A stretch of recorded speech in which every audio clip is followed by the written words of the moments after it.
ఆదిలాబాద్ జిల్లాలోని ఇంద్రవెల్లి పోరాట స్ఫూర్తిగా మరి జరిగినటువంటి భారీ బహిరంగ సభను చూసి సహించలేక వాళ్ళు చేయనటువంటి మరి పనులు ప్రజలకు చేస్తుంది కాంగ్రెస్ ప్రభుత్వం సీఎం రేవంత్ రెడ్డి గారి నాయకత్వంలో అని అక్కస్తోటి అధికారం పోయిందనేటువంటి అక్కస్తోటి ఈ తెలంగాణ ప్రాంతం తమ యొక్క ఎస్టేట్గా భావించినటువంటి కేసీఆర్ కుటుంబము ఇష్టానుసారంగా ప్రజల చేత ఎన్నుకోబడ్డటువంటి కాంగ్రెస్ ప్రభుత్వం పైన ప్రజా ప్రభుత్వం పైన అక్కసు వెళ్ళగక్కుతా ఉన్నారు.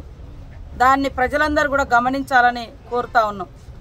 మరి ఫుల్ మెజార్టీతో పూర్తి స్థాయిలో 65 సంఖ్యతోటి అధికారంలోకి వస్తే పదే పదే కూలుస్తాం కూలుస్తాం ఎందుకయ్యే ఇంత అక్కసని మేము అడుగుతా ఉన్నాం.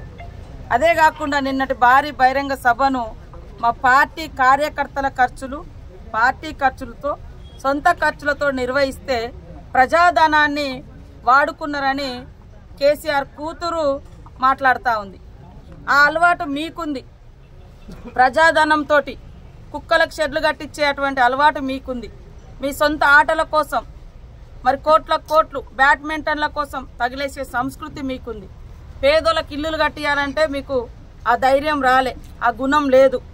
కానీ ఈరోజు ఇంద్రవెల్లిలో ఆనాడు పోరాట స్ఫూర్తితో రేవంత్ రెడ్డి గారు పోరాట సమర శంకారం పూరించి ఇచ్చిన మాట ప్రకారం అధికారంలోకి వచ్చిన వెంటనే మొదటి అడుగు ఆ అనే అక్షరంలో అగ్రభాగాన ఉన్నటువంటి ఆదిలాబాద్ జిల్లా అభివృద్ధిలో ఈ 10 ఏళ్ళు అత్యంత ఇంకా నిర్లక్ష్యానికి గురి చేయబడ్డది.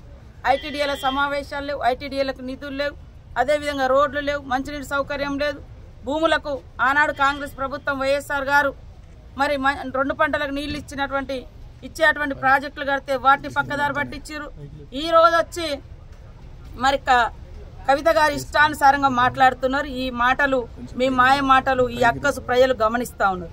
టీఆర్ఎస్ పార్టీకి మహిళలు అంటే ఇష్టం లేదు. మీకు తెలుసు కదా, మహిళల కోసం పెట్టినటువంటి ప్రత్యేక పథకము ఆర్టీసీ బస్సులలో ఉచితంగా ప్రయాణం చేస్తే కూడా సహించలేక, రాష్ట్రంలో ఉన్నటువంటి మహిళలందరూ అర్థం చేసుకోవాలి, సహించలేక ఆటో డ్రైవర్ సమస్యలన్నీ కూడా కాంగ్రెస్ పార్టీకి తెలుసు. ఆ సమస్యలన్నీ కూడా వాళ్ళు ఎదుర్కొంటున్నాయని కూడా మాకు తెలియజేస్తూ ఉన్నారు. కానీ ఆటో డ్రైవర్లను రెచ్చగొట్టి ఆటోలను తగలబెట్టుడు కూలగొట్టుడు విద్వేషాలు రెచ్చగొట్టి తద్వారా రాజకీయ అధికారం పొందాలనేటువంటి కుట్ర ఈ టీఆర్ఎస్కు పుట్టుకతో ఉన్నది.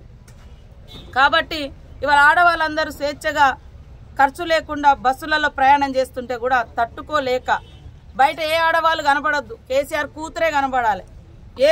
ఏది ఉన్నా కూడా బతుకమ్మ అని ఆమె కనపడాలి, లేకుంటే ఇంకోటి రోజు ఏదో ఒకటి ఎత్తుకొని వస్తూ ఉంటుంది, ఆమె కనపడాలి. రాష్ట్రంలో వేరే ఆడవాళ్ళు ఎవరు లేరు. కాబట్టి ఈరోజు ప్రియాంక గాంధీని అడ్డుకుంటుందట. ఆమె కాలి గోటికి కూడా మీరు సరిపోరని అంటున్నారు.